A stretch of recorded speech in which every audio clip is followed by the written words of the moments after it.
Your entire life you have been measured by a standard that was never meant to define you. From the time you were young, you were handed labels, numbers, expectations, and quiet rules about what success should look like, how fast you should grow, and who you should become. And maybe you played along for a while. Maybe you chased the grades, the approval, the recognition, thinking that one day it would finally feel like enough. But there's that moment we all reach when the noise fades for a second and a strange thought rises up. What if the way I've been measuring myself isn't even real? What if the real measure of a life has nothing to do with how impressive you look on the outside and everything to do with how steady you are on the inside? The Stoics wrestled with this question long before our modern world added constant comparison and distraction to the mix. Stoicism teaches that real strength begins the moment you stop letting the world decide your worth for you. It's the moment you realize that your peace, your direction, and your character are not trophies to be handed to you by other people. They are practices you build from the inside out, quietly, daily, and often without applause. If these ideas touch something honest in you, consider subscribing. Not as a favor to me, but as a small commitment to your own growth, your own clarity, and the kind of inner discipline the Stoics believed turns ordinary days into a meaningful life. There's a moment most people can remember, even if they don't talk about it. A small moment. You're standing in the middle of your life, doing what you've always done, saying what you've always said, agreeing when it's easier to agree, and suddenly something inside you tightens. Not anger, not sadness, just a quiet sense that this isn't really your life. It's familiar, sure, comfortable maybe, but it doesn't feel chosen. It feels inherited, like you've been living inside instructions you never wrote, and that feeling doesn't explode. It lingers. It sits with you while you brush your teeth. It follows you into conversations. It waits for you when the noise fades. Most people ignore that feeling, not because they're careless, but because they're busy. There's always something demanding attention, a task, a message, a responsibility. It's easier to keep moving than to stop and ask why you're moving in the first place. Over time, motion becomes identity. You become the person who keeps up, who fits in, who doesn't cause friction. And slowly, the part of you that once questioned things learns to stay quiet. It doesn't die, it just waits. The Stoics noticed this long before screens and notifications existed.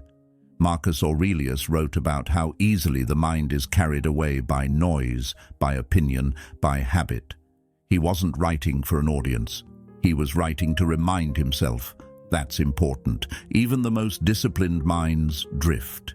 Even the most thoughtful people fall into patterns they didn't choose. That's not failure, that's being human. But there's a difference between drifting unconsciously and choosing your direction with awareness. One is sleepwalking, the other is living awake. You may believe you're thinking for yourself. Most people do, but if you watch your reactions closely, you'll see how quickly they arrive before thought. A tone of voice changes and your body tightens. A message goes unanswered and your mood shifts. A crowd moves in one direction and you feel the pull to move with it. None of this is wrong, it's learned. The mind learns shortcuts to survive. It learns to predict danger, rejection, approval. Over time, those shortcuts become reflexes, and reflexes begin to feel like your personality. Epictetus taught that people are disturbed not by events, but by the judgments they attach to them. That means your inner state isn't being hijacked by the world alone. It's being shaped by the meaning you give to what happens. When you begin to see that, you stop feeling like a victim of circumstances and start recognizing your role in how your inner world is formed. That doesn't mean you control everything that happens to you. It means you have influence over how it shapes you, and influence is the seed of freedom. At first, this awareness can feel uncomfortable. You notice how often you agree when you don't mean it. You notice how often you explain yourself when no explanation is needed. You notice how often your choices are guided by the fear of being misunderstood. This isn't about judging yourself, it's about seeing clearly. Carl Jung once said that people will do almost anything to avoid meeting their own shadow. The shadow isn't just darkness. It's the parts of you that were never given space to grow, the opinions you swallowed, the desires you buried, the truths you learned to soften so you wouldn't disrupt the room. Meeting that part of yourself can feel lonely at first, but loneliness is often just the absence of noise, and in that silence, something honest can finally be heard. As this process unfolds, you begin to notice how much of your identity is borrowed. The goals you chase, the definitions of success you repeat, the fears you carry about being left behind. None of these came from nowhere. They were absorbed from culture, family, experience. Seneca wrote that we suffer more in imagination than in reality. Many of the fears that shape your life are inherited fears, stories passed down through behavior, worries learned through watching others struggle. When you begin thinking for yourself, you don't just question your own habits. You begin to question the fears you've been carrying that were never yours to begin with. This doesn't make you better than anyone else. It makes you more honest with yourself. You begin to see how much of your life has been built around avoiding discomfort rather than choosing meaning. Comfort is not evil. It has its place. But a life built only around comfort slowly becomes small. The Stoics believed that a meaningful life requires friction, not constant struggle, but the willingness to face what's uncomfortable when it aligns with your values. That friction strengthens the part of you that can stand on its own. When you begin thinking for yourself, you start to feel the difference between what you truly want and what you've been told to want. This doesn't arrive as a sudden revelation. It comes in small realizations. You notice that certain conversations leave you feeling drained, not because the people are bad, but because you're performing a version of yourself that doesn't fit anymore. You notice that certain goals feel hollow even when you achieve them. You notice that some of your habits exist only because they fill space, not because they add depth. This is where many people turn back. Not because the truth is unbearable, but because it requires change, and change disrupts routines. Routines feel safe, but safety without growth becomes stagnation. Marcus Aurelius reminded himself that what stands in the way becomes the way. The discomfort you feel when you begin questioning your life is not an obstacle to growth. It is the entrance. The more you stay with this awareness, the more you notice that thinking for yourself is not about becoming loud or rebellious. It's about becoming deliberate. You don't need to announce every boundary. You don't need to argue every belief. You don't need to convince anyone of your direction. You begin to move differently. You listen more carefully. You choose more slowly. You speak more honestly. This quiet shift changes how you show up in small moments. The way you respond when you're tired, the way you treat yourself when you make a mistake, the way you decide what deserves your time. Thinking for yourself is not a one-time event. It's a practice that deepens over time. Each moment of awareness creates a little more space between impulse and action. In that space, choice becomes possible, and choice repeated consistently shapes character. This is how a life begins to feel chosen instead of inherited. As awareness grows, you start to notice something subtle about your emotional life. Feelings that once seemed to appear out of nowhere begin to show patterns. The irritation that rises when you feel ignored, the tension that shows up when someone challenges your view, the heaviness that settles in when things don't go as planned. None of these reactions are random. They are learned responses. The mind stores experiences the way the body stores muscle memory. Over time, emotions become reflexes. You don't decide to feel them, they arrive. But when you begin thinking for yourself, you start to notice the space between what happens and how you respond. That space is small at first. almost invisible, but it's enough to change everything.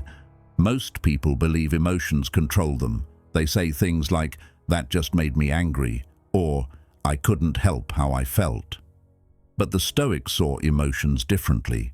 They understood that feelings are not commands, they are signals.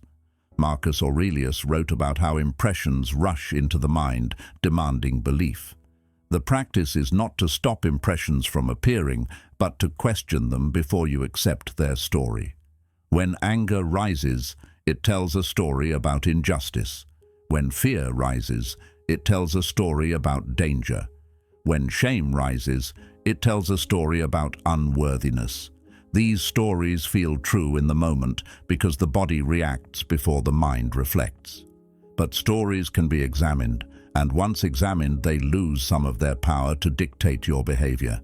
This is where many people confuse suppression with discipline. Stoicism is not about pushing emotions down, it's about understanding them. Suppression builds pressure. Understanding builds clarity. When you begin thinking for yourself, you start to observe your emotions without immediately obeying them. You notice the heat of irritation without letting it speak for you. You notice the pull of insecurity without letting it decide your worth. This creates a different kind of strength. Not the strength of control, but the strength of awareness. Epictetus taught that freedom is found when you no longer mistake your impulses for your identity. You feel the emotion, but you are not the emotion. At first, this awareness feels slow. The old reactions still arrive quickly. You may notice them only after you've already spoken, already reacted, already tightened inward. That's part of learning. The mind has years of practice reacting one way. You're not going to rewrite that overnight. But each time you notice, even after the fact, you strengthen a different pattern. You begin to reflect instead of replay. Instead of running the moment over and over in your mind, you ask what you can learn from it. That shift changes how much space old mistakes take up inside you.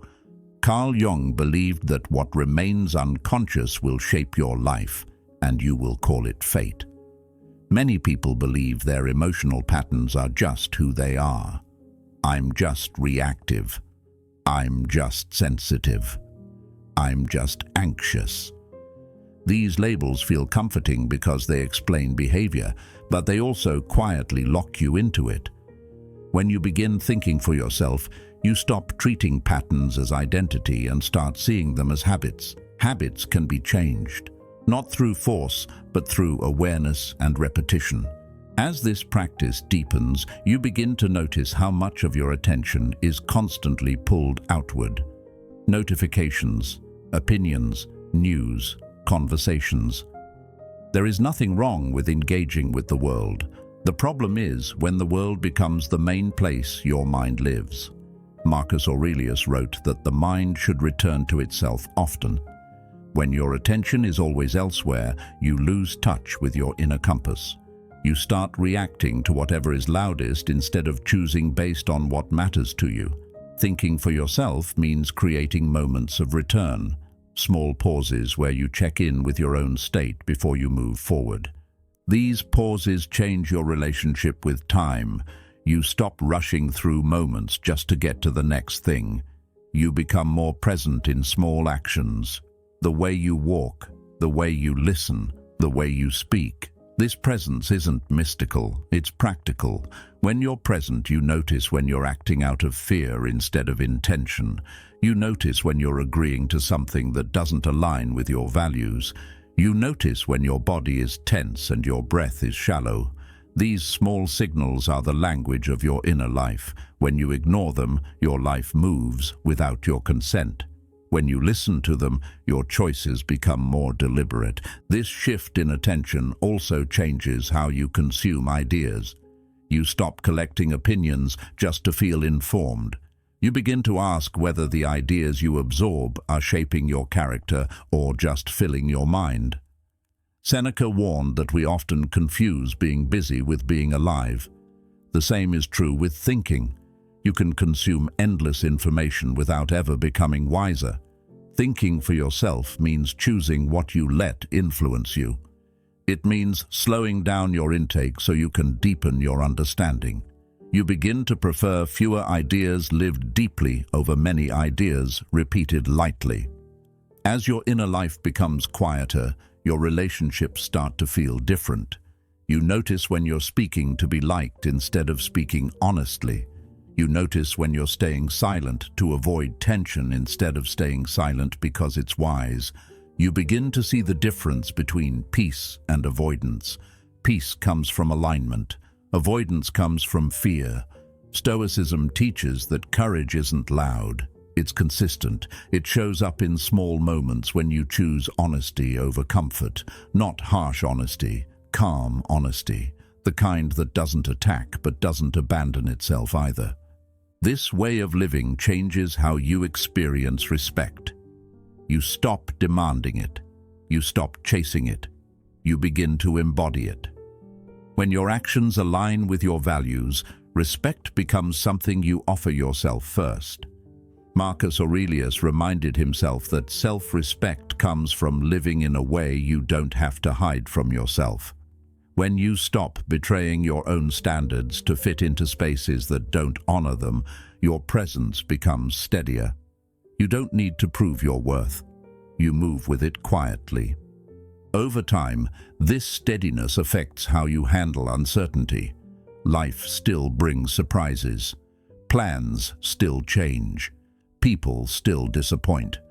But when you begin thinking for yourself, you stop building your inner stability on outcomes.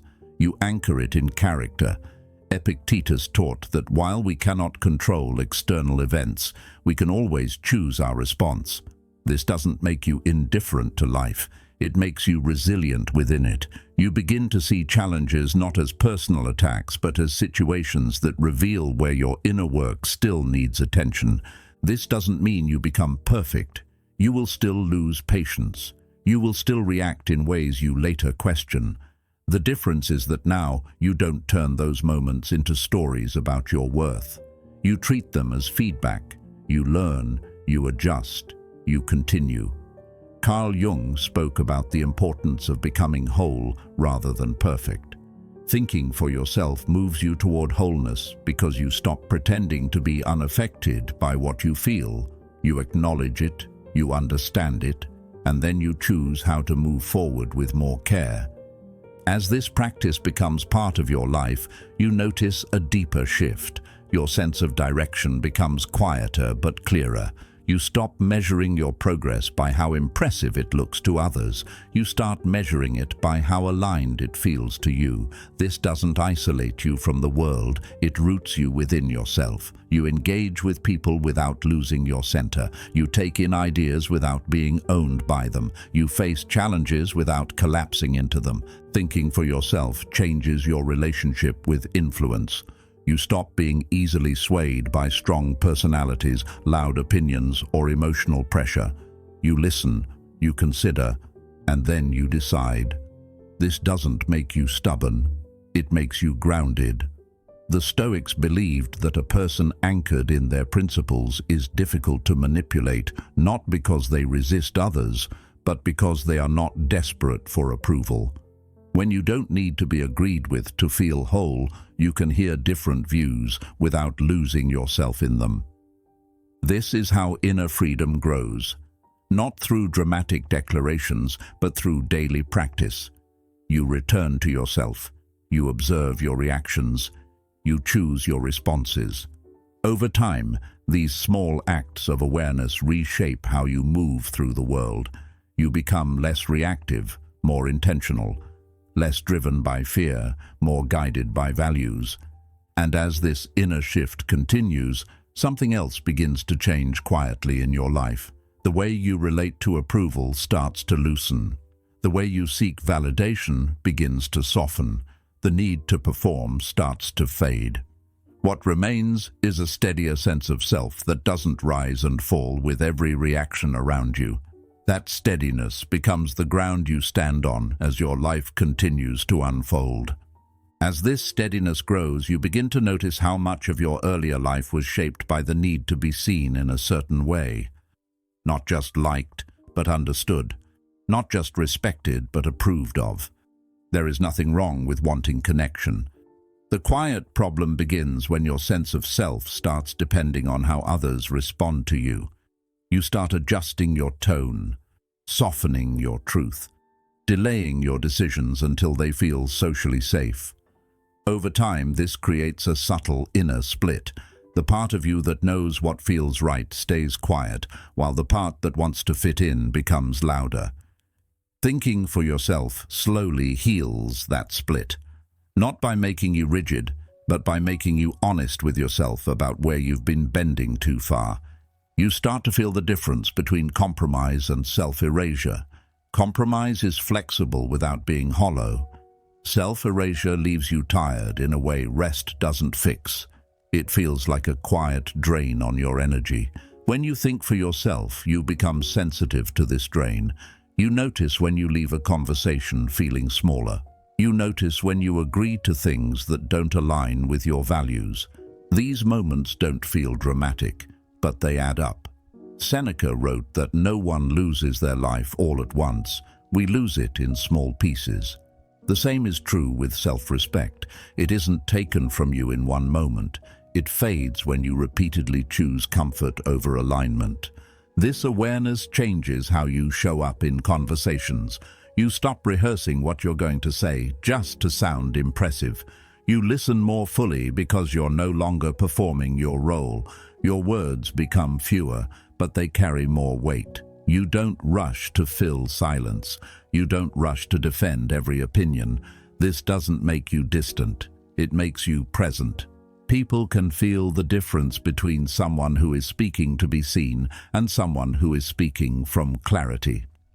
Marcus Aurelius reminded himself that you don't have to explain yourself to everyone. When your actions are rooted in values, they explain themselves over time. As your communication becomes simpler, your inner life becomes clearer. You start noticing when your mind is cluttered with noise that isn't yours. Opinions you picked up without reflection. Fears you inherited without questioning. Goals you chased because they were praised, not because they mattered to you. Carl Jung wrote about the danger of living by collective values without discovering your own. When you begin thinking for yourself, you gently return borrowed beliefs to where they came from. Not with anger, with discernment. You keep what resonates with your experience. You release what doesn't. This isn't rebellion. It's responsibility for your inner world. This responsibility changes how you approach pressure. External pressure doesn't disappear. Expectations still exist, but they no longer move through you unchecked. You begin to feel the difference between guidance and control. Guidance invites your participation. Control demands your compliance. When you think for yourself, you become less reactive to demands that don't respect your inner boundaries. You may still choose to meet them at times, but now it's a choice, not a reflex. Epictetus taught that freedom begins when you no longer give power to things that are not yours to govern. The opinions of others, the pace of trends, the urgency of comparison, none of these need to run your inner life. This shift also touches how you experience ambition. You stop chasing goals just because they look impressive. You start choosing goals that feel meaningful. This doesn't mean you abandon effort. It means your effort becomes more focused. Seneca warned that those who rush without direction often end up exhausted without fulfillment. When your ambition is guided by your values, your work feels different. You may still work hard, but the effort feels cleaner. You're no longer trying to prove something to the world. You're building something that reflects who you are becoming. As your sense of direction clarifies, your tolerance for distraction decreases. Not because you become strict, but because you begin to feel the cost of scattered attention. You notice how quickly your energy drains when you constantly switch focus. You notice how shallow your satisfaction feels when your time is filled with noise instead of meaning. Marcus Aurelius wrote that the soul becomes dyed with the color of its thoughts. When your thoughts are constantly fragmented, your inner life becomes restless. When you choose depth, your inner life becomes steadier. Thinking for yourself means choosing where your mind rests. Over time, this choice shapes how you experience your days. You also begin to recognize when you're using busyness to avoid stillness. Stillness can feel uncomfortable because it brings your inner world into view. Carl Jung believed that avoiding the inner life leads to being controlled by it unconsciously. When you create space for reflection, patterns become visible. Old fears surface. Old habits show themselves. This isn't a setback. It's the beginning of conscious change. You can't reshape what you refuse to see. Thinking for yourself means being willing to look inward without immediately trying to fix everything. Sometimes awareness is enough to begin loosening old patterns. This inward honesty changes how you relate to success and failure. Success no longer inflates you as much. Failure no longer defines you as deeply. You begin to see both as feedback rather than identity. Epictetus taught that we are not our circumstances, but our judgments about them. When you think for yourself, you stop turning outcomes into stories about your worth. You use them as information. What worked? What didn't? What can I adjust? This approach doesn't make you emotionally numb. It makes you emotionally resilient. You feel your experiences without being swallowed by them. As this resilience grows, you become more patient with your own growth. You stop demanding immediate transformation. You understand that habits formed over years take time to shift. Marcus Aurelius reminded himself to meet each moment as it is, not as he wished it to be. Thinking for yourself includes accepting where you are without letting that become an excuse to stay there. You move forward with steadiness instead of self-judgment. This steadiness is what allows real change to take root. And as these inner shifts continue, your outer life begins to reflect them in quiet ways. You choose different conversations. You create different rhythms in your days. You feel less pulled by noise and more guided by clarity. Nothing about this is dramatic. There is no single moment where everything changes. The change happens through small choices made consistently. You pause instead of reacting. You choose alignment instead of approval. You listen to your inner compass instead of borrowed rules. Over time, these small choices reshape how your life feels from the inside out. If you take one truth with you from this, let it be this. The moment you stop letting the world think for you, you begin to live a life that actually belongs to you. Not a perfect life, not an easy life, but an honest one. A life where your choices come from clarity instead of pressure, from values instead of fear. That quiet shift is how real freedom begins.